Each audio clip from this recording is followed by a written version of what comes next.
باللہ من الشیطان الرجیم بسم اللہ الرحمن الرحیم الحمد للہ الذی نور قلوب العارفین بنور معرفتہ واثبت فؤاد انبیائہ واولیائہ بقصص الانبیاء والمرسلین وأكمل إيمان المسلمين والمؤمنين بولاية علي أمير المؤمنين عليه السلام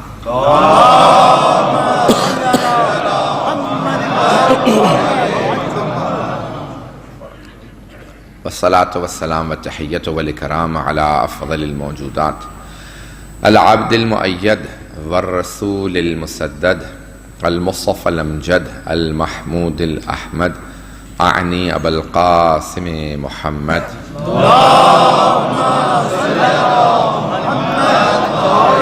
محمد عجل فرج وعلى روحه ونفسه وسهره ووسيه سيد الأتقياء والأصفياء مولى الموالي إمام المتقين علي بن أبي طالب اللهم صل على محمد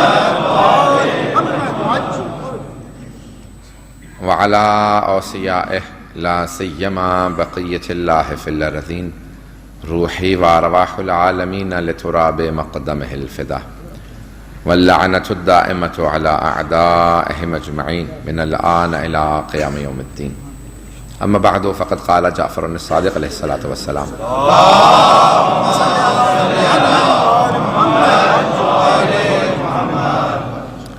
وأشهد الله وملائكته وأنبياءه ورسله أني بكم مؤمن وبإيابكم موقن بشرائع ديني وخواتيم عملي صلوات على محمد وعلى محمد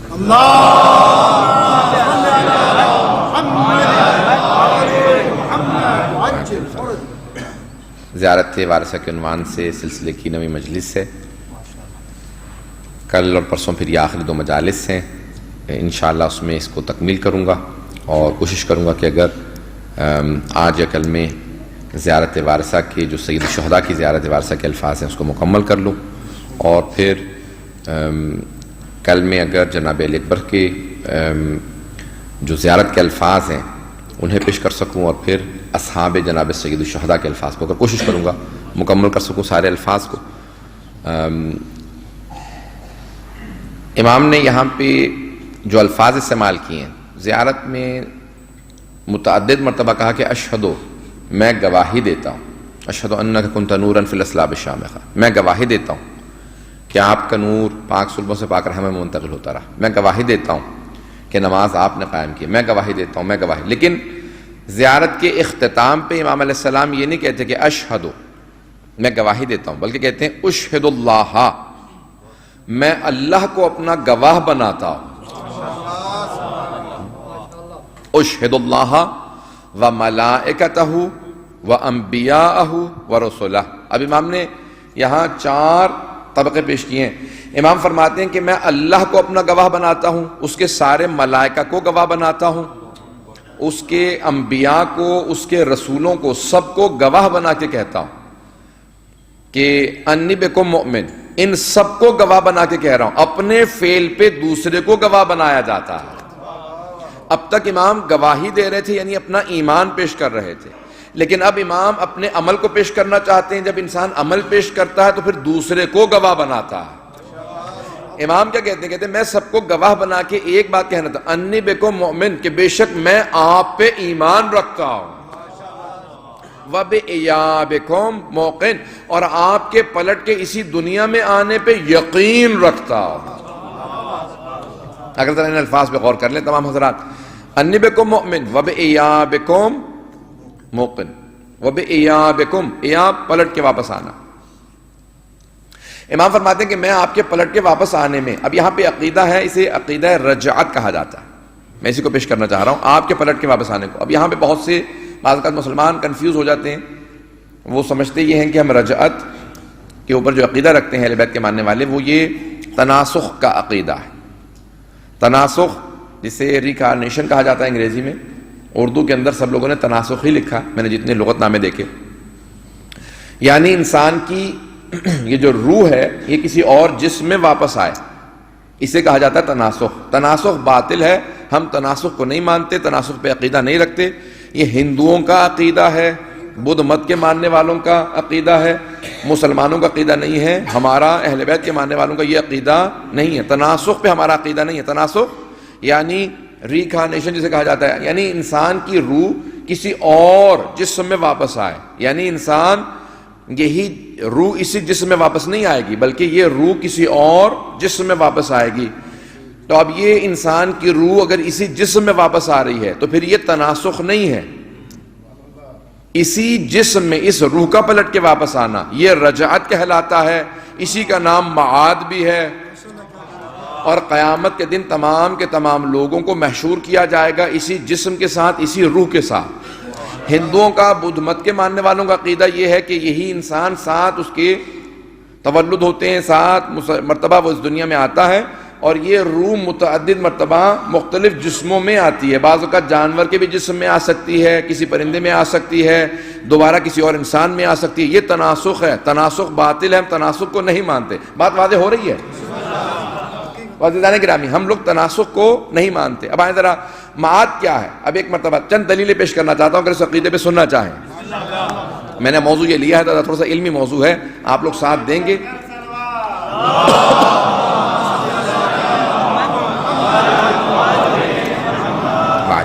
یہ ایک علمی موضوع ہے، ذرا تھوڑا سا ساتھ دیں گے، انشاءاللہ مطالب واضح رہیں گے آپ کے لیے. اب بہت سے لوگ جناب ختم مرتبت کے سامنے ایک آدمی آیا، اس نے ایک ہڈی انسان کی لی، اور ہڈی کیلشیم کی ہوتی ہے، اس کو پاؤڈر بنایا، اس کو باقاعدہ پیس دیا اور بالکل وہ پاؤڈر بن گئی. اب قرآن کے اندر آیت ہے، اور وہ رسول خدا کے سامنے آیا، اور آنے کے بعد اس نے اس ہڈی کے کیلشیم کو جو پاؤڈر تھا اس کو اڑا دیا، چہرے پہ پھونک ماری، اور اس کے بعد سوال کیا وَمَن يُخْلِقِ الْعِظَامَ. عظام ہڈیوں کو کہا جاتا ہے. وَمَن يُخْلِقِ الْعِظَامَ وَهِيَ رَمِيمٌ. اللہ کو سوال اتنا پسند آیا کہ اللہ نے سورہ یاسین میں سوال کو رکھا کہ ان ہڈیوں کو دوبارہ کون زندہ کرے گا. وَمَن يُخْلِقِ الْعِظَامَ. ان کو کون دوبارہ خلق کرے گا، دوبارہ کون خلق کرے گا. وَهِيَ رَمِيمٌ. جبکہ یہ خاکستر بن چکی ہیں، جبکہ یہ رمیم میں تبدیل ہو چکی ہے. رمیم کہا جاتا ہے خاکستر کو. یہ بالکل زمین کے جیسے پاؤڈر کی طرح سے بن گئی ہیں. میں اس کو جو سادہ الفاظ میں پیش کر رہا ہوں، لیکن خاکستر کہا جاتا ہے. جو مشکل الفاظ ہوتے ہیں میں کوشش کرتا ہوں انگریزی کے لفظ پیش دوں، یہاں بچے بہت سے نہیں سمجھ پائیں گے مشکل الفاظ کو. تو اب عزیزان گرامی، جیسے یہ کہا تو اللہ نے فوراً قرآن کے اندر سوال کو بھی رکھا اور کہا کہ اے میرے حبیب قل یحییھا الذی انشأھا اول مرہ وہو بکل خلق علیم. اے میرے حبیب کہہ دیجئے جس نے پہلی مرتبہ پیدا کیا ان ہڈیوں کو جب وہ تھیں ہی نہیں، وہ قدرت رکھتا ہے کہ وہ ہڈیاں جو پاؤڈر بن جائیں، خاکستر ہو جائیں، دوبارہ پلٹا کے انسان بنا دے. جب تھی ہی نہیں اس نے بنا دیا تھا ہڈیوں کو. ہڈیاں اس نے بنائیں، لا شے سے شے بنائے، نتھنگ سے سم تھنگ بنا دیا، کچھ نہیں تھا بنا دیا. جب ہے اور پلٹانا کون سا مشکل کام. یہ سورہ یاسین کی آیات ہیں. اب ذرا توجہ میرے ساتھ رکھیے گا کہ اب یہاں پہ اللہ نے جو اشارہ کیا ہے کہ یہ انسان پلٹ کے آئے گا. میں نے کہا تھا کہ قرآن سے دلیلیں پیش کروں گا. انسان اسی جسم میں اسی روح کے ساتھ پلٹ کے آئے. آخرت میں سب مانتے ہیں کہ آخرت میں سب پلٹ کے واپس آئیں گے. اسی دنیا میں آئیں ذرا قرآن سے کچھ دلیلیں پیش کروں گا. چند واقعات ہیں کہ اسی دنیا کے اندر کچھ چیزیں واپس آئی ہیں پلٹ کے. اب آئیں ذرا دیکھتے ہیں. ایک تو خود جناب ابراہیم کا واقعہ کہ جناب ابراہیم نے سوال کیا رب کیفا تحیی الموتی. پروردگار تو مردوں کو کیسے زندہ کرتا. تو کہا اولم تؤمن، اے ابراہیم کیا آپ ایمان نہیں رکھتے؟ تو آپ نے فرمایا بلا بے شک کہ میں ایمان رکھتا ہوں. لیطمئن قلبی، صرف اطمینان قلب کی خاطر دیکھنا چاہتا ہوں کہ مردے زندہ کیسے ہوتے ہیں. اطمینان قلب کی خاطر مردوں کو زندہ ہوتا دیکھنا چاہتا ہوں. تو جناب ابراہیم کا واقعہ سب کے ذہنوں میں ہے، مجھے تفصیل میں نہیں جانا کہ جب اللہ نے کہا کہ مختلف پرندے لے لو اور ان کو ذبح کر کے اور پھر ان کو ان کے گوشت کو آپس میں ملا دو اور پھر مختلف پہاڑیوں پہ رکھ دو اور ایک ایک کر کے آواز دیتے جاؤ. جس پرندے کو آواز دو گے وہ جو گوشت قیمہ بن چکا تھا مختلف پہاڑیوں پہ رکھا ہے، آواز دیتے تھے جیسے کہتے تھے. مثال کے طور پہ کوا کہا اور سارے کے سارے اس کے اعضاء جمع ہونے لگے. ایک مرتبہ وہ گوشت بنا، خون دوڑنے لگا، پوست چڑھنے لگی، پر بننے لگے اور دوبارہ کوا ہی بن کے سامنے آیا. کوا ہی بن کے سامنے آیا. جب کہا کبوتر تو کبوتر ہی بن کے سامنے آیا. یہ تناسخ نہیں ہے، یہ اسی روح کا اسی جسم میں واپس آنا. جب پلٹ کے آئے تو جناب ابراہیم نے دیکھا، کہا کہ اب دیکھ لیا ابراہیم، اگر ہم اس دنیا میں لا سکتے ہیں تو وہاں کیوں نہیں لا سکتے؟ عزیزان گرامی، اب یہ ایک واقعہ ہو گیا، دو میں نے حوالے دے دیے، ایک اور میں آپ کے سامنے دلیل دے دوں اور پھر ایک اور آیت پیش کروں گا۔ اب جناب عزیر نبی ہیں، دو بھائی تھے، جڑواں بھائی تھے، ٹوئنز سے ایک ہی دن پیدا ہوئے، ایک ہی دن انتقال ہوا، عزیر اور عزیرہ۔ جب پانچویں امام سے پوچھا گیا کہ مولا وہ کون سے دو بھائی ہیں جو ایک ہی دن پیدا ہوئے، ایک ہی دن انتقال ہوا، لیکن ایک دوسرے سے 100 سال بڑا تھا، ایک ہی دن پیدا ہوئے، ایک ہی دن انتقال ہوا؟ کہا کہ حضرت عزیر اور عزیرہ۔ جناب عزیر ایک وادی سے گزر رہے تھے جہاں پہ عذاب الہی نازل ہو چکا تھا، سب لوگ مر چکے تھے، ہڈیاں تھیں، سب کچھ خاکستر ہو چکا تھا۔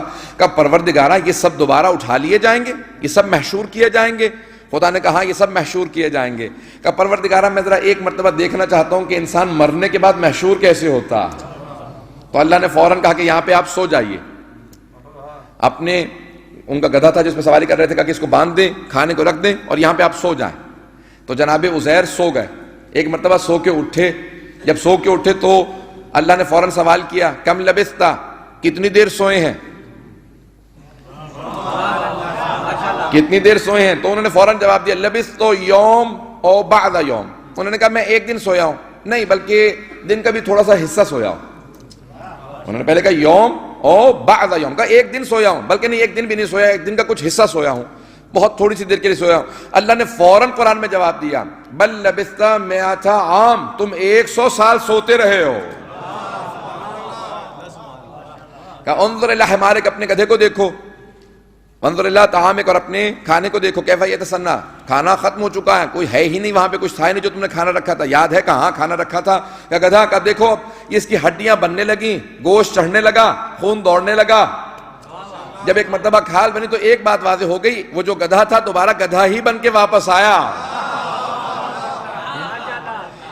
اگر بات واضح ہو گئی ہو، اگر کوئی گدھا کسی نبی کے پاس 100 سال بھی سوتا رہا پھر بھی گدھا ہی رہتا۔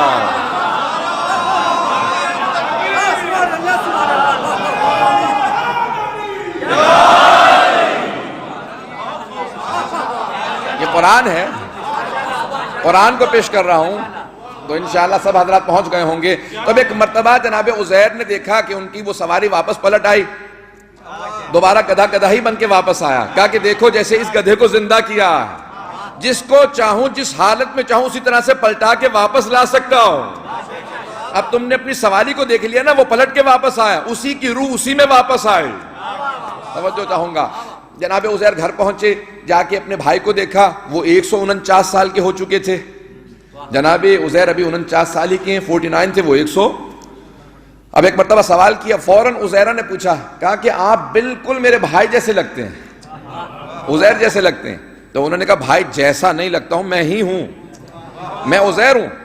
کہ یہ کیسے ہو گیا کہ میں تو اتنا بوڑھا ہو چکا ہوں، ابھی بھی جوان ہے؟ تو انہوں نے فوراً جواب دیا، کہا اللہ جسے چاہے جیسا چاہے جس حالت میں چاہے باقی رکھتا ہے۔ عزیزان گرامی، جناب عزیر سو رہے تھے، نہ کھا رہے تھے، نہ پی رہے تھے، نہ چل رہے تھے، سو رہے تھے، پھر بھی 49 سال کے محشور ہوئے۔ 100 سال سو کے اٹھے تو بھائی نے کہا بھائی جیسے لگتے ہو، امام زمانہ چلتے بھی ہیں، پھرتے بھی ہیں، کھاتے بھی ہیں۔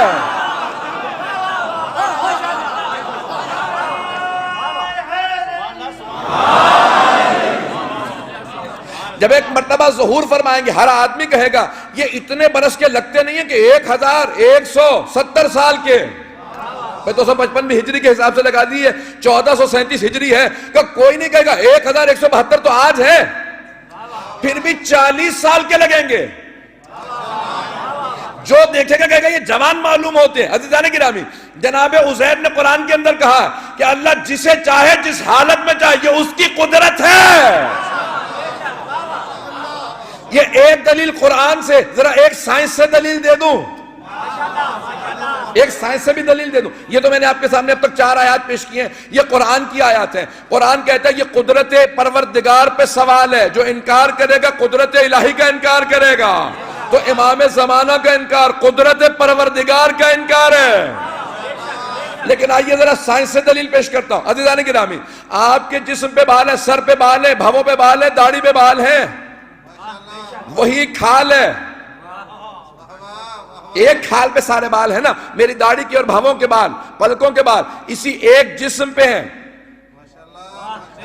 جب میں کھاتا ہوں وہی پروٹین ہے، وہی کاربوہائیڈریٹ ہے، وہی وٹامن ہے، وہی کیلشیم ہے، ساری چیزیں وہی، غذا وہی، ایک جسم ہے، دو اثر ہیں۔ نہیں ہے لوگ سارے بچے کی توجہ، دو اثر ہے۔ داڑھی کے بال بڑھتے ہیں، سفید ہوتے ہیں، جھڑتے ہیں، کاٹنے پڑتے ہیں، بھووں کے بال ویسے، پلکوں کے بال ویسے، ایک جسم پہ دو اثر۔ جبکہ جسم وہی ہے، کھانا وہی ہے، غذا وہی، پانی وہی، لیکن دو اثر۔ اور اگر دو جسم ہو، اللہ دو اثر کیوں نہیں دکھا سکتا؟ ایک کسی گناہگار کا، دوسرا کسی معصوم کا۔ یہ سائنس کے لحاظ سے میں نے دلیل پیش کی ہے کہ کیسے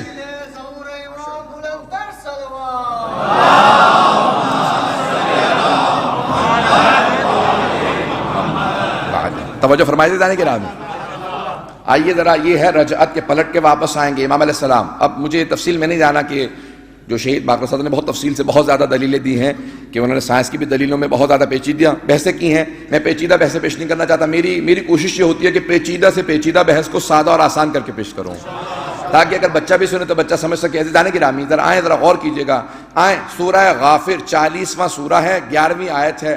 ربنا امیتنا اثنتین واحییتنا اثنتین۔ پروردگارا، کچھ لوگ روز قیامت ہیں، قرآن کی آیت ہے، سورہ غافر آیت نمبر 11۔ کچھ لوگ کہیں گے ربنا امیتنا اثنتین، تو نے ہمیں دو موتیں دیں، واحییتنا اثنتین، تو نے ہمیں دو زندگیاں دی۔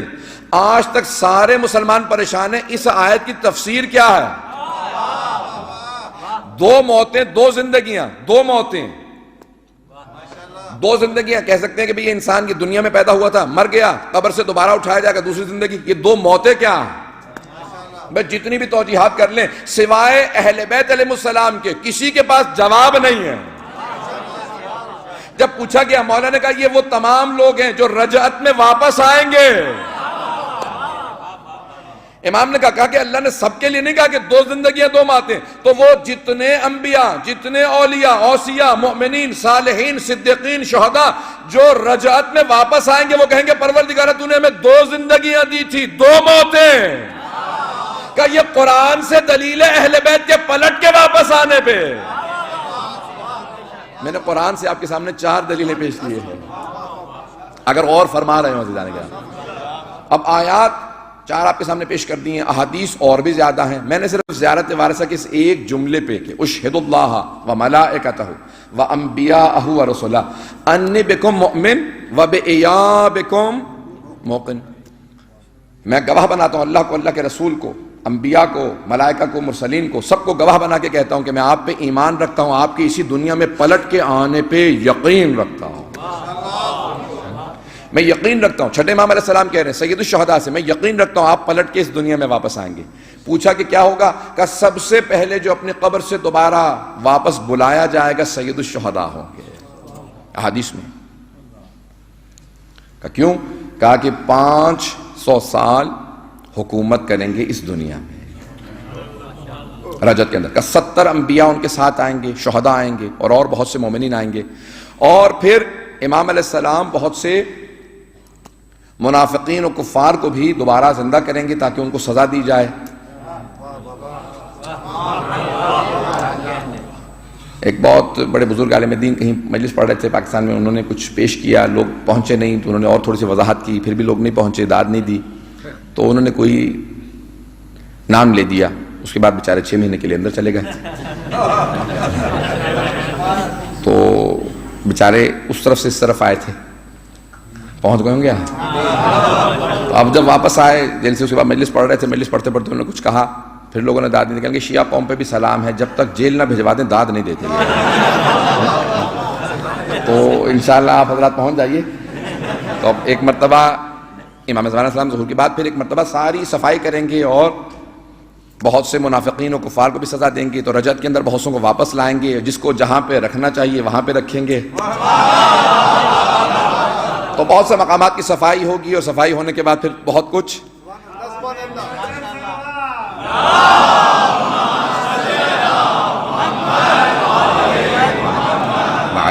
اب رجعت کے اندر بے انتہا تفصیلات ہیں، اور رجعت کے اندر بہت سی اور اس کے اندر ایسی چیزیں ہیں کہ جہاں پہ امام اسلام تشریف لائیں گے. میں آخر میں انشاءاللہ پیش کروں گا جو روایات کے الفاظ ہیں جو مصائب سے متعلق ہیں.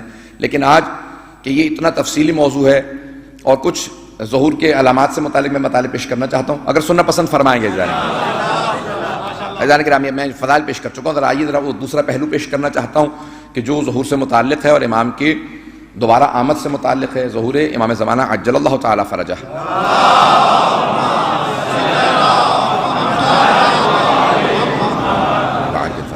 تو اب علامات میں یہ ہے کہ یہ سارے ایک مرتبہ زمینہ ہموار ہوگا، اور علامات میں یہ ہے کہ دنیا کے اندر جنگیں ہو رہی ہوں گی، بہت بڑی جنگ ہوگی، ایک جنگ عظیم ہوگی جس میں 1/3 دنیا کی آبادی ختم ہو جائے گی.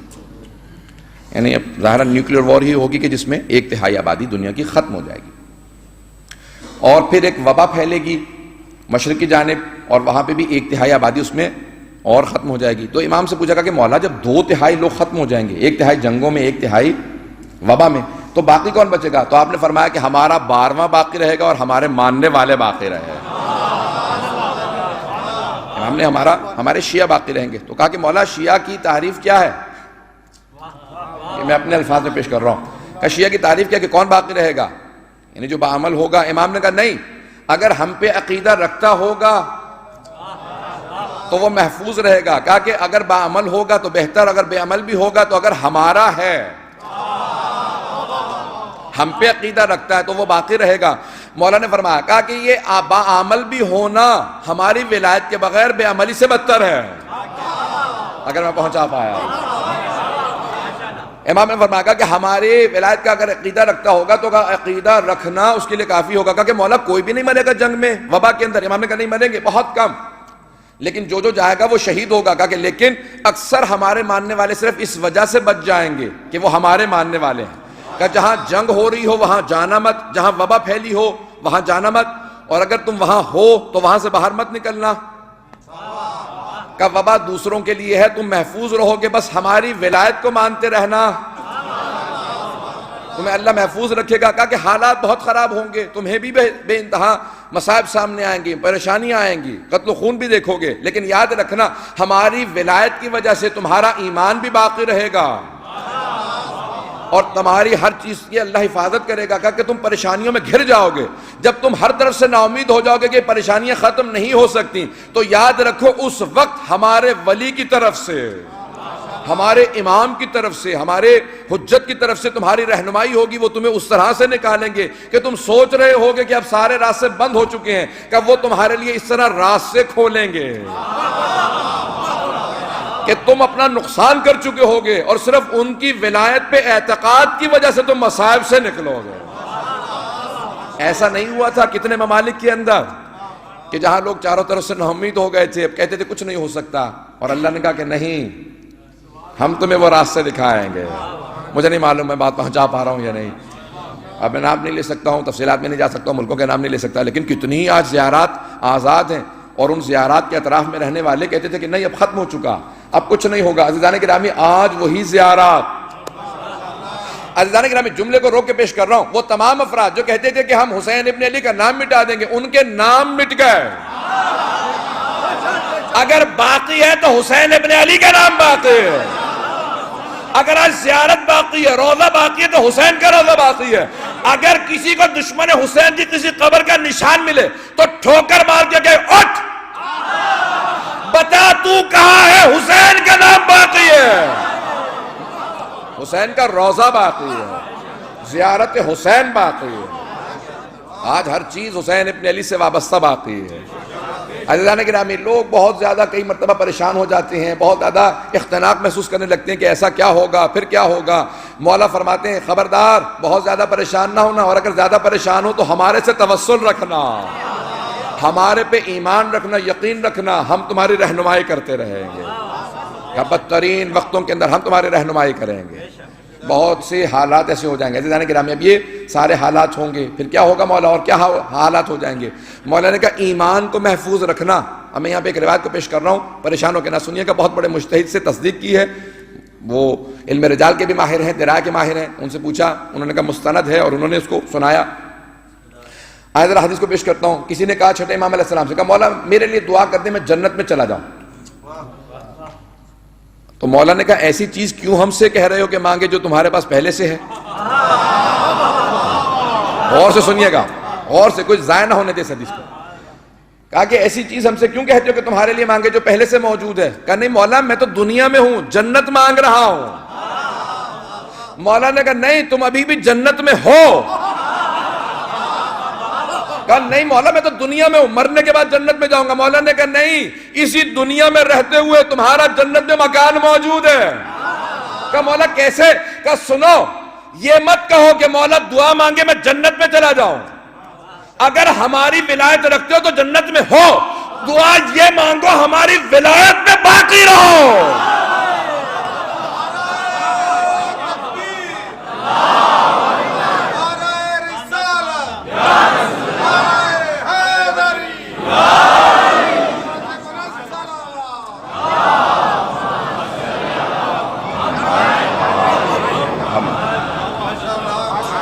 امام نے کہا دعا یہ مانگو کہ اسی ایمان پہ باقی رہو، اس ولایت پہ باقی رہو. ایمان پہ باقی رہنا ضروری ہے. امام علیہ السلام نے فرمایا کہ یاد رکھو اپنے اس ایمان کو باقی رکھنا، ایمان ضائع مت ہونے دینا.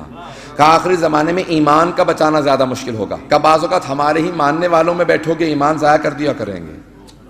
یہ الفاظ ہیں امام علیہ السلام کے. کہ مولا یہ جو پیغمبر نے کہا کہ 73 فرقے بنیں گے، امام نے کہا کہ یہ 73 فرقے سارے انہی میں ہیں؟ کہا کہ نہیں. کہ 13 ہمارے والوں میں بھی ہیں. کہ ہمارے 12 میں سے ایک کا منکر سب کا منکر ہے. اگر میں بات پہنچا گیا ہوں، ایک کا منکر سب کا منکر ہے. یہ نہیں ہے کہ نہیں میں تو ایک امام کو نہیں مانتا، 11 کو مانتا ہوں، میں تو 6 کو مانتا ہوں، 4 کو مانتا ہوں، 3 کو مانتا ہوں، ایک کو مانتا ہوں. اگر پہنچ رہی ہو بات، میں ایک کو مانتا ہوں نہیں، کہ 12 کو ماننا ضروری ہے. 12 کا ماننا ضروری ہے. 12 کے 12 اماموں کو مانو گے تو کہا پھر تم ہمارے ماننے والے ہو. کہ ہماری اسی ولایت پہ باقی رہنا. توجہ چاہوں گا مجمع کی ساتھ ہے. امام فرماتے ہیں 12 کی ولایت کا ماننا، اس پہ باقی رہنا. کہ آخری زمانے میں ہوگا کیا؟ کہ چھوٹی چھوٹی باتوں پہ لوگ ایمان ضائع کر دیا کریں گے. آپ نے ایک حدیث سن رکھی ہوگی، میں نے بچپن میں سنی تھی تو میں ہمیشہ پریشان رہتا تھا. پھر یہاں تک کہ تحقیق کر کے وہ حدیث بہت بعد میں سمجھ میں آئی، بہت دیر سے سمجھ میں آئی. یعنی طالب علمی کے دور میں بھی سمجھ میں نہیں آئی تھی کہ یہ کیا حدیث ہے. کہ مومن صبح جائیں گے تو با ایمان ہوں گے، شام کو لوٹیں گے تو بے ایمان ہوں گے، پھر صبح کو جائیں گے تو بے ایمان ہوں گے، شام کو لوٹیں گے با ایمان ہوں گے. اب میں اکثر یہ سمجھتا تھا کہ صبح جائیں گے تو جب با ایمان چلے گئے واپس لوٹیں گے اب ایک ہی دفعہ میں بے ایمان ہو گئے بس. نہیں، ایسا نہیں ہوگا. توجہ چاہوں گا سارے مجمع کی.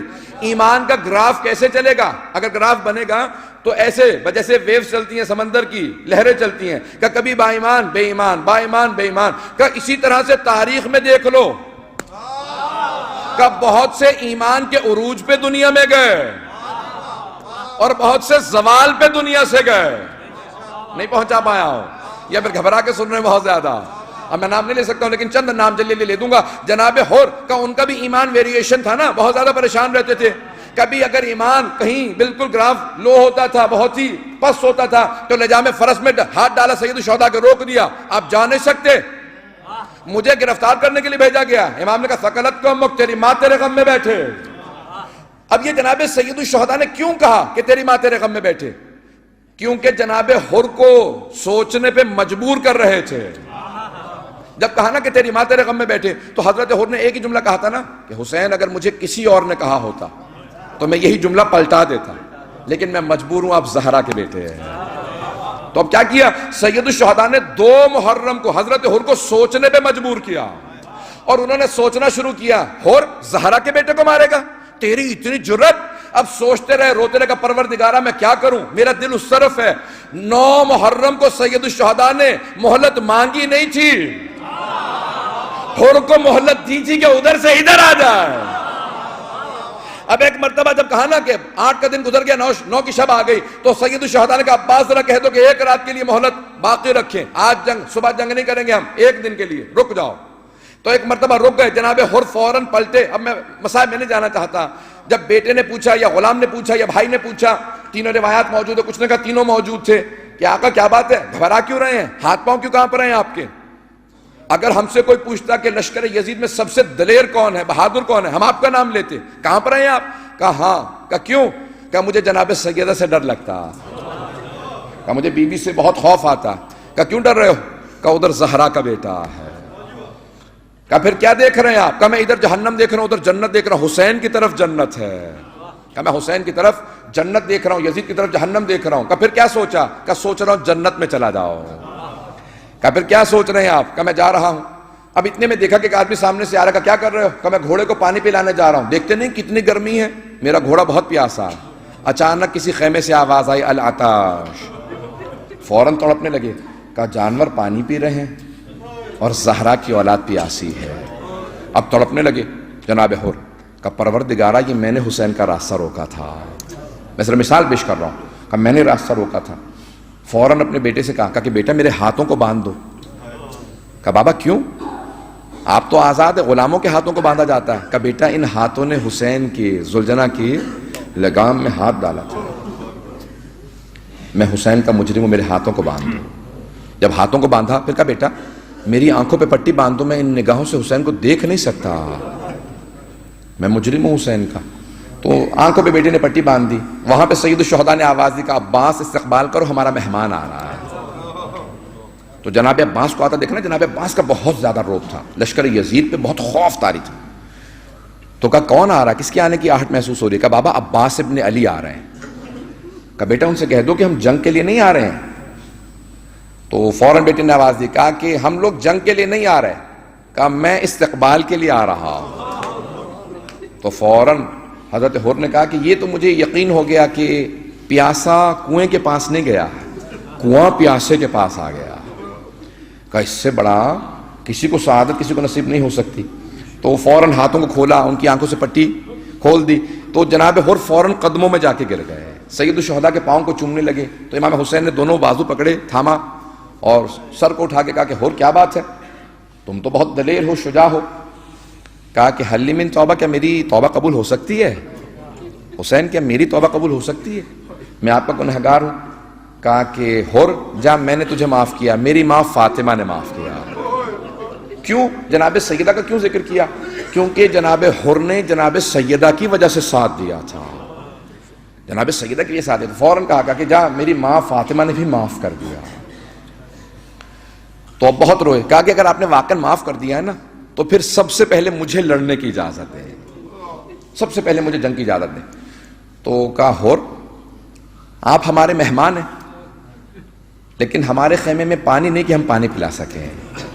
جب یہ کہا نا کہ پانی نہیں کہ پانی پلا سکے تو اب جناب حر کی آنکھوں میں آنسو آ گیا۔ مولا یہ میری وجہ سے پانی بند ہوا، مجھے معاف کر دیں۔ کہا کہ ہم نے معاف کر دیا۔ تو کہا کہ اگر آپ نے واقعا معاف کر دیا تو سب سے پہلے مجھے جانے دیں۔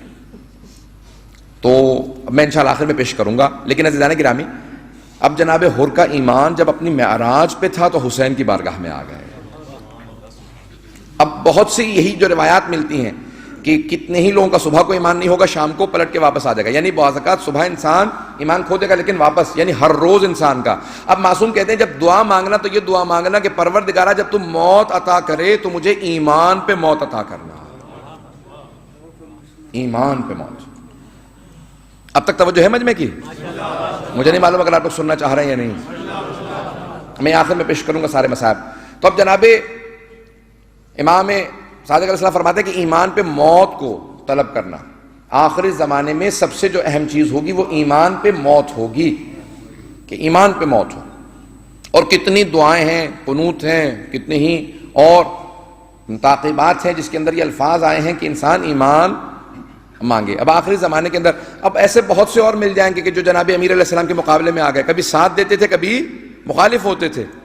تو اب کبھی ایمان ان کا ایمان نچلے درجے پہ ہوتا تھا، کبھی بہت بلند درجے پہ ہوتا تھا۔ عزیزان گرامی اب دعا یہ مانگیں محرم میں، سفر میں، ماہ رمضان میں ہمارا ایمان اپنی معراج پہ ہوتا، جب چلے جاتے ہیں تو بعض کا ایمان کمزور ہو جاتا ہے۔ دعا یہ مانگیں کہ ہمیں جب یہ ایمان کمزور ہو رہا ہو تو فوراً دوبارہ امام سے توسل کریں کہ مولا ہمارا ایمان بلندی پہ باقی رہے، اور اگر ہمیں موت آئے تو ایمان کے ساتھ موت آئے۔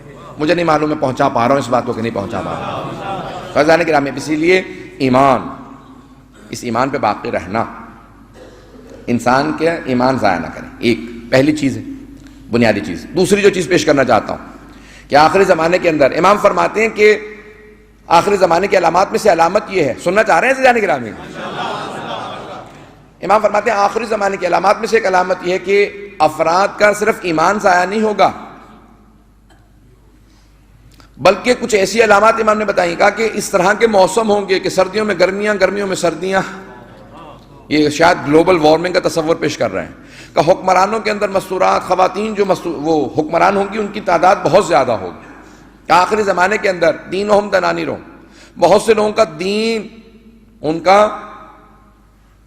ان کی کرنسی، ان کی دولت ہو جائیں گی، وہ اسی کو اپنا دین سمجھنے لگیں گے۔ سخت جملے ہیں لیکن اب سن لیجئے گا سب لوگ۔ پھر کیا قبلتہم نساء، ان کی جو بیویاں ہوں گی وہ ان کا قبلہ و کعبہ بن جائیں گی۔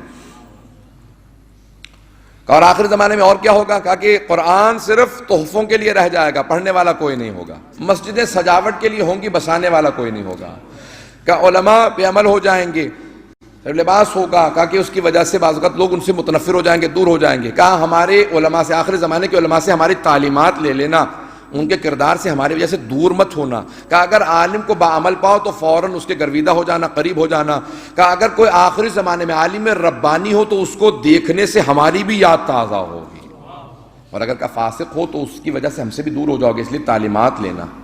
خدا ایسے وقت سے محفوظ رکھے کہ ہم ہر برائی سے محفوظ رہیں۔ توجہ تو ہے مجمع کی میرے ساتھ؟ تھوڑی سی دیر اور چلیں گے میرے ساتھ؟ وہاں ذرا تھوڑی سی تلخ اور سخت باتیں سن لیجیے کہ آخری زمانے سے متعلق ہیں۔ کہا اور کیا ہوگا مولا، کیا ہو جائے گا آخری زمانے کے اندر؟ کہا ایک ایسی کیفیت ہوگی کہ 3 کیفیتیں طاری ہوں گی۔ پیغمبر اسلام نے کہا یأتی علی الناس زمان، لوگوں پہ ایک ایسا وقت آئے گا، ایسا زمانہ آئے گا کہ یذهبون من العلماء، لوگ یفرون من العلماء، لوگ علماء سے ایسے فرار کریں گے، کما تفر الذئب غنم عن الذئب، جیسے بھیڑ بکریاں بھیڑیے سے فرار کرتے ہیں، کہ لوگ علماء سے دور اتنے ہو جائیں گے، ان کو دین کا دشمن سمجھنے لگیں گے۔ کہ پھر یا رسول اللہ پھر اس کے بعد کیا ہوگا؟ کہ اس کے بعد 3 چیزیں ہو جائیں گی۔ یسلط اللہ علیہم الجبائر، اللہ ظالم جابر بادشاہوں کو، حکمرانوں کو ان پہ مسلط کر دے گا جو ان پہ رحم نہیں کھائیں گے۔ یذهب البرکۃ من مالہم، ان کے مال اور دولت سے برکت اٹھ جائے گی، جتنا بھی کما لیں گے پورا نہیں پڑے گا۔ اور یذهبون من الدنیا بلا ایمان، اور دنیا سے بے ایمان اٹھیں گے، کیونکہ آخری وقت میں کوئی ان کو ائمہ کے نام کہلانے والا نہیں ہوگا، کوئی یاسین پڑھنے والا نہیں ہوگا، سورہ صافات دہرانے والا نہیں ہوگا۔ کہ آخری زمانے کے اندر بہت سے لوگ اس لیے بھی بے ایمان چلے جائیں گے کیونکہ علماء سے، علم سے دور ہو جائیں گے۔ عزیزان گرامی، جتنا ہو سکے اپنے بچوں کو دین بھی سکھائیں، دیندار بھی بنائیں، اور علماء کی صحبت بھی اختیار کرنے کا ان کو یہ سبق دیں۔ عزیزان گرامی، اب کیا ہوگا آخری زمانے میں؟ امام نے فرمایا کہ سب سے زیادہ جو دشواری ہوگی وہ حج و زیارات کے لیے ہوگی۔ ایک ایسا دور آ جائے گا کہ لوگ جو امیر ہوں گے وہ حج اس لیے کیا کریں گے کہ وہاں پہ جا کے ہالیڈے کر لیں، کوئی اچھا ہوٹل مل جائے، چلیں ہالیڈے پہ جانا ہے تو میں لندن کیوں جاؤں، پیرس کیوں جاؤں، میں مکے چلا جاؤں گا، مدینہ چلا جاؤں گا، کہیں اور چلا جاؤں گا۔ یہ سخت باتیں سن لیجئے تھوڑی سی۔ تو آخری زمانے میں بہت سے امیر لوگ ہوں گے، اور متوسط طبقہ کا، متوسط طبقہ اس لیے جائے گا حج و زیارات پہ، عمرے کے لیے، تاکہ وہ تجارت کر لیں۔ کا غریب ریاکاری کے لیے جائے گا کہ اب سب نے کر لیا حج، میں نے حج نہیں کیا ہے، میں نے عمرہ نہیں کیا، میں نے زیارات نہیں کی۔ کہا نہیں، اپنے نیتوں کو خالص رکھنا، جو کچھ کرنا اللہ کی خاطر کرنا، امام کی خاطر کرنا۔ اب مجھے نہیں معلوم کہ 7 تک لوگ ابھی تک میرے ساتھ ہیں۔ کبھی آخری زمانے کے اندر حالات ہوں گے، کہا مولا اس وقت جب یہ سارے حالات خراب ہو جائیں، کہ بس ایک بات کا یقین رکھنا کہ تمہارے امام تمہاری ہر بات کو دیکھ بھی رہے ہیں، سن بھی رہے ہیں، دیکھ بھی رہے ہیں، سن بھی رہے ہیں۔ توجہ سے سنیے گا اس جملوں کو۔ کہا کہ مولا جب انسان بہت زیادہ پریشان ہو، عادل بہجت سے سوال کیا گیا نا، یہ ایک طالب علم نے جا کے سوال کیا، شیخ محمد تقی بہجت، نام سن رکھا ہوگا سب لوگوں نے، ان سے پوچھا کہ آقا آیا امام زمانہ جب میں ان سے بات کرتا ہوں سنتے ہیں؟ تو آقا بہجت نے کہا کہ ابھی یہ جو تم نے سوال کیا نا، اس سے پہلے کہ میں سنوں امام نے سن لیا،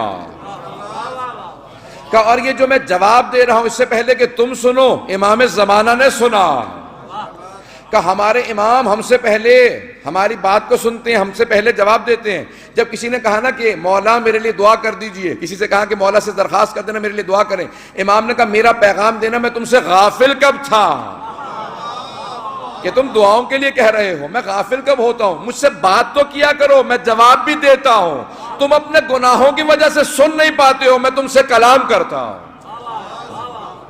کہ مجھ سے بات کیا کرو، جب تم بات کرتے ہو میں سنتا ہوں۔ کہ تنہائی میں بیٹھ کے کہا تو کرو، یا صاحب زمان مولا ہم بالکل دنیا میں مظلوم ہو گئے، یتیموں کی طرح رہ رہے ہیں، اور پھر کہا کہ آخری زمانے میں ایک بات کا خیال رکھنا، ہر 4 سال میں ایک مرتبہ حسین ابن علی کی زیارت ضرور کرنا۔ اب یہ روایت میں ہے کہ مولا کیوں؟ کہ جب دولت ہو تو زیارت کریں، جیسے حج کے لیے استطاعت واجب ہے۔ امام نے کہا نہیں، جب دولت نہ ہو تو پھر ضرور کرنا۔ بہت پریشان ہو کے سن رہے ہیں۔ ہم لوگ کہتے ہیں جب صحت ہوگی تو زیارت کے لیے جاؤں گا، دولت ہوگی تو زیارت کے لیے جاؤں گا، حالات اچھے ہوں گے تو زیارت کے لیے جاؤں گا۔ مولا نے کہا نہیں، حالات اچھے ہوں یا حالات برے ہوں زیارت پہ جانا۔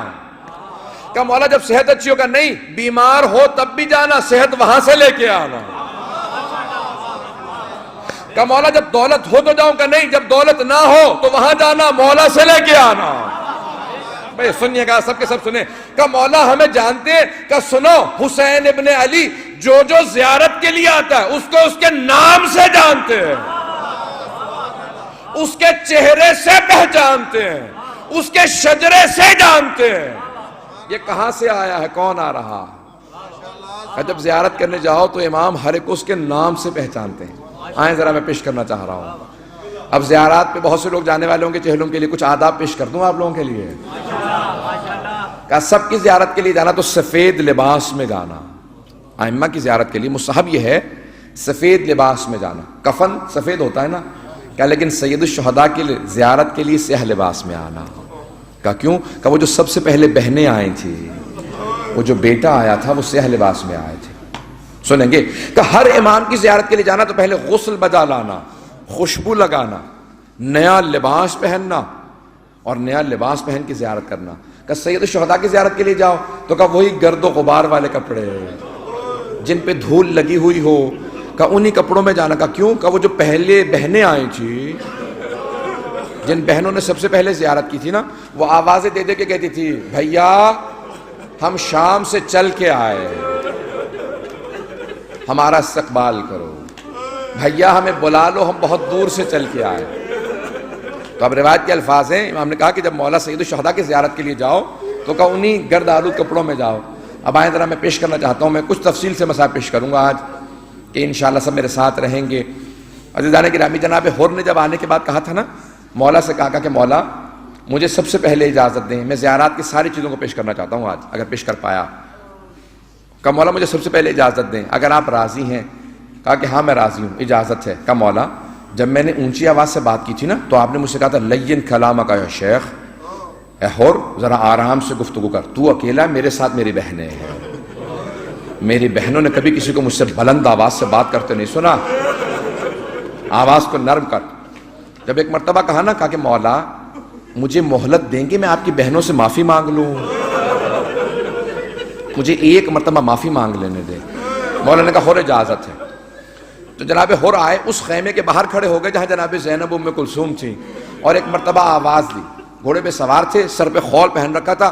اے عصمت و تطہیر کی پروردہ بیوی ہو، اے رسول کی نواسی ہو، اے زہرا زادی ہو، مجھے معاف کر دینا، میں آپ کے بھائی کو اس حالت میں پہنچانے والا ہوں، میں آپ کا مجرم ہوں۔ اور ایک جملہ کہا کہ روز قیامت اپنی ماں زہرا کو میری شکایت نہ کیجیے گا، اپنی ماں زہرا سے میرا شکوہ نہ کیجیے گا۔ جب یہ جملہ سنا نا تو بیویاں اونچی آواز سے رونے لگی، تو جناب زینب کے رونے کی آواز حر کے کانوں میں آئی۔ حر نے اپنے آپ کو گھوڑے سے گرا دیا، خول اتارا، سر پیٹنا شروع کیا، خاک سر میں ڈالنے لگے۔ کہا حر تجھ سے بدبخت کون ہوگا، تو نے علی کی بیٹی کو رلایا۔ جب یہ کہا نا سر پیٹنے لگے تو جناب زینب نے آواز دی، کہا حر میں روز قیامت اپنی ماں زہرا سے تیری شفاعت کروں گی، میں کہوں گی اماں حر کو معاف کر دے، اس نے ہمارے بھائی کا ساتھ دیا تھا۔ کہا حر میں اپنی ماں سے تیری شفاعت کروں گی۔ بہت روئے جناب حر، بہت روئے، اٹھے آئے اور آنے کے بعد کہا بیٹا پہلے تم چلے جاؤ، میں نہیں چاہتا کہ میرے مرنے کے بعد تم جاؤ، کہیں ایسا نہ ہو کہ مجھے مرتا دیکھو تمہارا حوصلہ پست ہو جائے، تم گھبرانے لگو، پہلے تم چلے جاؤ، دیکھیں گے میری طرف۔ تو جناب حر نے اپنے بیٹے کو بھیجا، وہ لڑنے کے لیے گیا، جنگ کرتے کرتے ایک مرتبہ گر گیا۔ جیسے ہی حر کا بیٹا گرا نا تو اس نے آواز دی، کہا بابا میری مدد کو آنا، میں گر گیا ہوں۔ جناب حر بڑی تیزی سے آگے بڑھے کہ میں بیٹے کو اٹھاؤں، میرا بیٹا گر گیا، گھوڑے سے گر گیا۔ جب پہنچے نا لاشے پہ تو دیکھا امام حسین پہلے سے موجود ہے، سید الشہداء پہلے سے موجود ہے، اور امام حسین نے سر کو اٹھا کے زانو پہ رکھا ہوا، جناب حر پہنچے اور آ کے ایک جملہ کہا مولا آپ نے کیوں زحمت کی مجھ غلام کے بیٹے کے لاشے کو اٹھانے میں؟ مولا ہٹ جائے، میں اپنے بیٹے کا لاشا خود اٹھا لوں گا۔ تو مولا نے ایک جملہ کہا حر جوان بیٹے بوڑھے باپ کا معاملہ،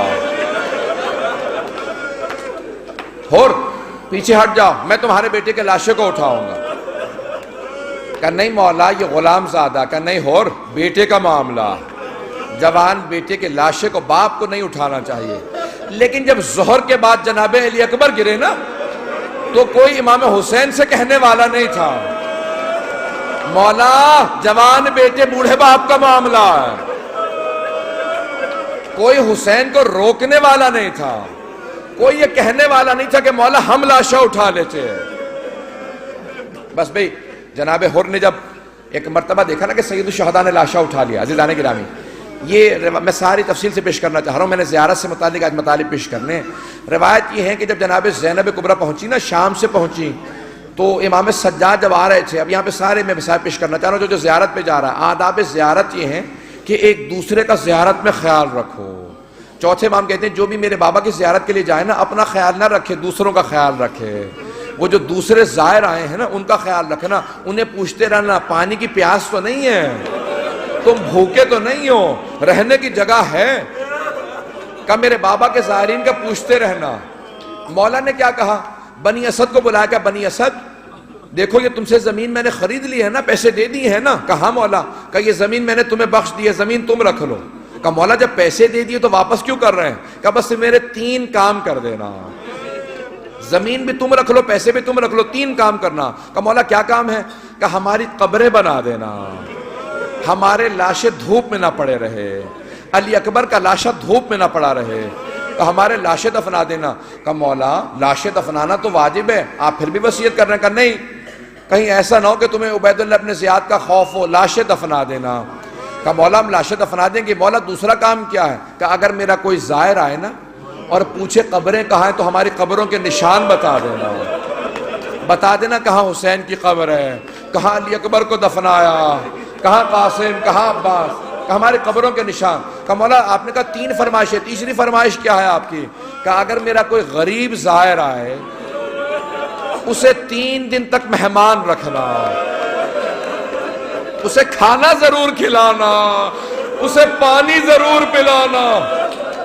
تمام شیعہ سنی علماء نے لکھا، مولا نے کہا 3 دن مہمان رکھنا، کوئی 3 دن کا بھوکا پیاسا گیا تھا، کہا کہ میرے کسی زائر کو بھوکا نہ رہنے دینا، کسی کو پیاسا نہ رہنے دینا، کھانا ضرور کھلانا، پانی ضرور پلانا، کہنا تو حسین کا زائر ہے، بھوکا پیاسا مت جا۔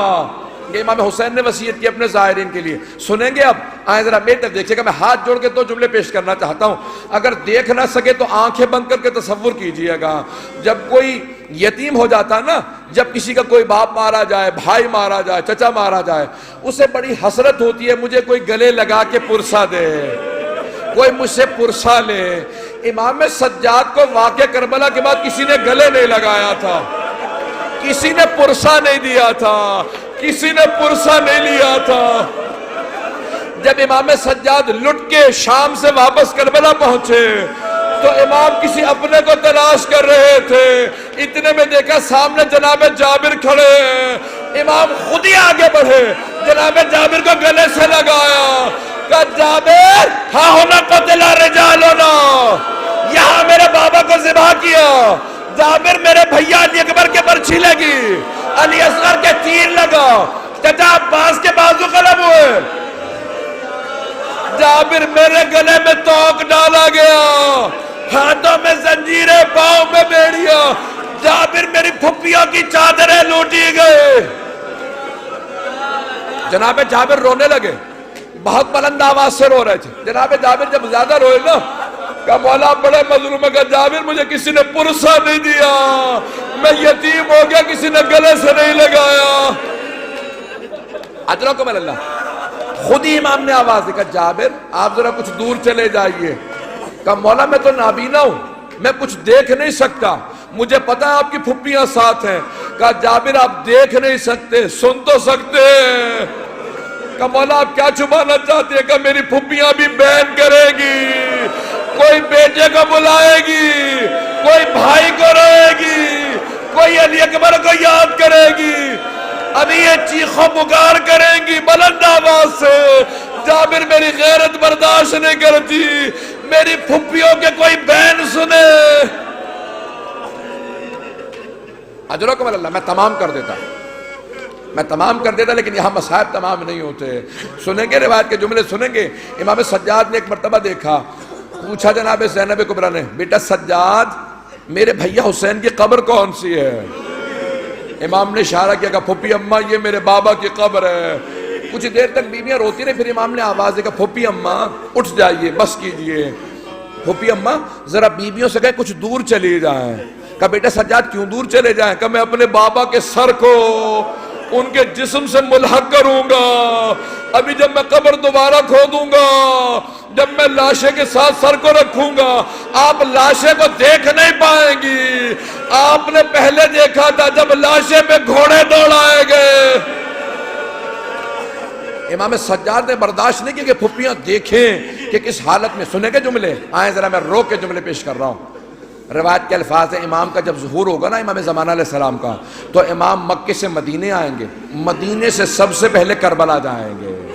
جب کربلا پہنچیں گے، روایت کے الفاظ ہیں، امام اپنے نالین اتارے ہوئے ہوں گے، ننگے پاؤں ننگے سر ایک مرتبہ جب امام حسین کے حرم کی طرف بڑھیں گے، ہر طرف سے رونے کی آوازیں آ رہی ہوں گی، ہر آدمی رو رہا ہوگا۔ ایک مرتبہ امام ذریعہ مقدس پہ جائیں گے، روایت کے الفاظ ہے جیسے ذریعہ مقدس کی طرف بڑھیں گے نا تو ایک مرتبہ دروازہ کھولا جائے گا، امام ذریعہ میں داخل ہوں گے، قبر میں دونوں ہاتھ ڈالیں گے، ایک ننھا سا لاشا اٹھائیں گے، قبر سے ایک لاشا اٹھائیں گے، سارے رونے والے کہیں گے مولا یہ کون ہے؟ کہیں گے مجھے یہ بتاؤ اس بچے کا کیا جرم تھا؟ علی اصغر کو کیوں تیر مارا تھا؟ اجرکم اللہ، اجرکم اللہ۔ امام آگے کہیں گے اے میرے جد حسین، اب میں صبح و شام آپ پہ گریا کروں گا، بدل دموع دمہ، اگر میرے آنسو خشک ہو گئے تو میں خون کے آنسو بہاؤں گا۔ اے میرے مولا، اے میرے جد حسین، جب میری پھپھیاں آپ پہ روتی تھی انہیں تازیانے مارے جاتے تھے، انہیں روک دیا جاتا تھا، رونے کی اجازت نہیں ہے، آپ پہ تو کوئی پابندی نہیں ہے، آپ کو تو کوئی تازیانہ نہیں مارتا تھا، جب بھی جناب زینب روتی تھی شمر تازیانہ مارتا تھا، رونا بند کر دو۔ امام زمانہ کہیں گے اے میرے جد حسین، میری پھپھیوں کو روکا گیا تھا لیکن میں صبح و شام روؤں گا، مجھے کوئی روک نہیں سکتا۔ پھر کیا کہیں گے؟ میں صرف آخری جملے پیش کر رہا ہوں، امام زمانہ کی زیارت نہیہ کو جا کے پڑھیں، میرا سلام ہو میرے جد کے کٹے ہوئے گلے پہ، میرا سلام ہو میرے جد کی ٹوٹی ہوئی پسلیوں پہ، میرا سلام ہو اس گردن پہ جسے پشت سے ذبح کیا۔ پھر امام زمانہ کہتے ہیں میرا سلام ہو اس مخزن امامت پہ، وَالشِّمْرُ جَالِسٌ عَلَى صَدْرِ، جب شمر سینے پہ سوار تھا، آخذٌ بِلِحْيَتِهِ، ریش مبارک کو پکڑ رکھا تھا، میری پھپھی 70 قدم کے فاصلے سے بار بار کہتی تھی او شمر چھوڑ دے، یہ نواسہ رسول ہے۔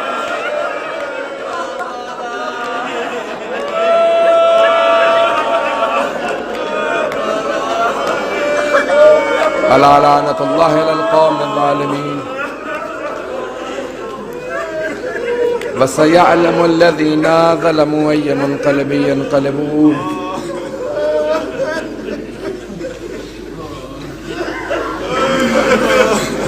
بس میں مختصر سے دعا کراؤں گا، ہاتھوں کو بلند کیجئے گا۔ میں بھی دیکھ رہا تھا مختلف چینلوں نے جو ویڈیوز بنا رہے ہیں نا، کسی زائر کی بھیجی تھی ویڈیو، مختلف کلپ آ رہے ہیں، آپ نے دیکھے ہوں گے۔ ایک بوڑھے آدمی سے پوچھا کہ آپ چل نہیں پا رہے، کہاں جا رہے ہیں؟ اس نے کہا سامنے دیکھ رہے ہو جو حرم نظر آ رہا ہے، وہ حسین ابن علی کا حرم ہے، میں زیارت کے لیے جا رہا ہوں۔ کہا بہت بوڑھے ہیں چل نہیں پا رہے؟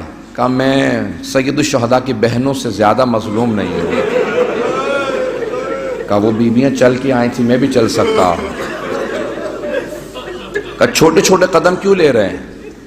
کہا دو وجہ سے، ایک تو مجھ سے چلا نہیں جا رہا، میں 80 برس سے زیادہ ہوں، میرے پاؤں بہت کمزور ہیں، دوسرے میں نے علماء سے سنا کہ امام سجاد نے کہا تھا ہر قدم پہ حج و عمرے کا ثواب ملتا ہے، تو میں اس لیے چھوٹے قدم لے رہا ہوں تاکہ مجھے زیادہ سے زیادہ ثواب ملے۔ بس بھئی اب ذرا ہاتھوں کو بلند کیجیے گا کہ واسطہ پیش کروں جو زیارات پہ جا رہے ہیں ان کے لیے۔ آپ جائیں گے مسلسل تبرک ملتا رہے گا، پانی ملتا رہے گا۔ وہ جو بیویاں سب سے پہلے زیارت کے لیے آئی تھی نا، وہ بڑی مظلومیت کے عالم میں آئی تھی، ہر بیوی پورے رستے میں کسی نہ کسی کو یاد کر رہی تھی، کوئی جناب سکینہ کو یاد کر رہی تھی، کوئی جناب علی اکبر کو یاد کر رہی تھی۔ آئیں ذرا میں جملے کو پیش کر رہا ہوں۔ جب جناب علی اکبر کو سر کو دیکھا نا کسی عیسائی خاتون نے حلب میں، جب شام جا رہے تھے یہ سر، تو وہ سر کو دیکھ رہی تھی، دیکھے چلی جا رہی تھی۔ جناب علی اکبر بہت خوبصورت تھے، بوڑھی خاتون دیکھ رہی تھی۔ جناب لیلہ کو کون بتایا کہ اب بیٹے کو نظر نہیں لگے گی، ماں کا دل تھا، تو فوراً کہا کیا بات ہے، کیوں دیکھ رہی ہو میرے بیٹے کو؟ کہا میں تو اپنے خدا سے یہ دعا مانگ رہی تھی کہ پروردگارا اس جوان کے مرنے سے پہلے اس کی ماں مر گئی ہو، اس ماں کو کوئی ماں برداشت نہیں کر سکے گی۔ جناب لیلہ نے کہا نہیں، ماں زندہ ہے، ماں زندہ ہے۔ میں پیش کروں آپ کے سامنے دو جملوں کو، میں واسطہ پیش کرنا چاہتا ہوں۔ پروردگارا، ہاتھوں کو بلند کیجیے گا کہ دیکھ سکیں، اپنی اپنی حاجات طلب کر لیجئے گا۔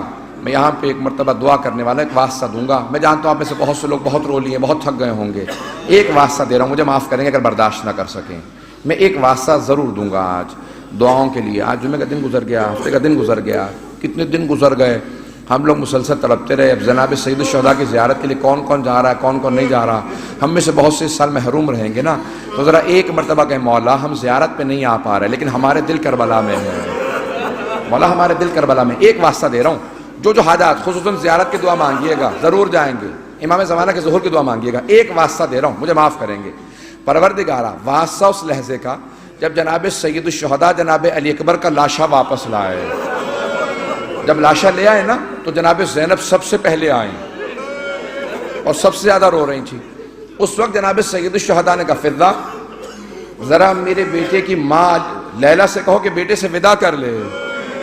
جناب لیلہ کہتی ہے میں اس خیمے میں آئی جہاں جناب لیلہ تھی، میں نے دیکھا کہ لیلہ کبھی اس طرف گرتی ہیں خیمے کے، کبھی خیمے کے اس طرف گرتی ہیں۔ میں نے پوچھا لیلہ کیا بات ہے، کیوں نہیں آ رہی ہو؟ کہا فضہ مجھے خیمے کا دروازہ نظر نہیں آ رہا، مجھے خیمے کا دروازہ نظر نہیں آ رہا، میری بینائی چلی گئی ہے، میرا ہاتھ تھام لو، مجھے کچھ دیر کے لیے علی اکبر کے پاس لے چلو۔ جناب لیلہ کہتی ہے میں نے بازو، جناب فضہ کہتی ہے میں نے بازو تھاما، کہا لیلہ میرے ساتھ آؤ۔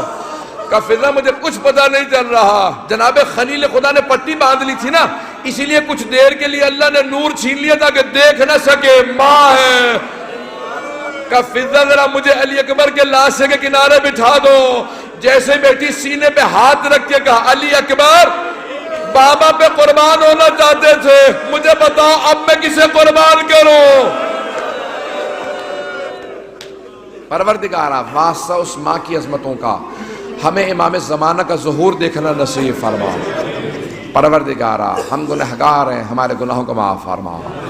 پروردگارا، ہم سب کی عاقبت بخیر فرما۔ پروردگارا، ہمیں ہمارے امام کے اعوان و انصار میں شمار فرما۔